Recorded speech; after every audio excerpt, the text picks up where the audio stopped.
आधे चौके बैठे मुन्ने सिंह, आधे चौके अनीता रानी हो।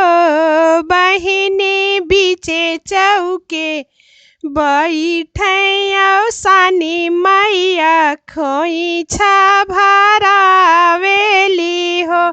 बहिनी बीचे चौके बैठे औसानी मैया खोइछा भरावेली हो।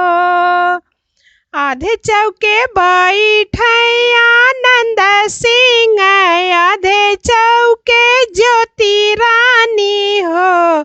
बहिनी बीचे चौके बैठे औसानी मैया खोइछा भरावेली हो। बहिनी बीचे चौके बैठे औसानी मैया खोइछा भरावेली हो।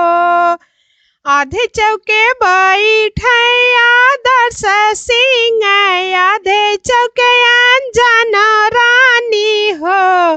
बहिनी बीचे चौके बैठे औसानी मैया खोइछा भरावेली हो।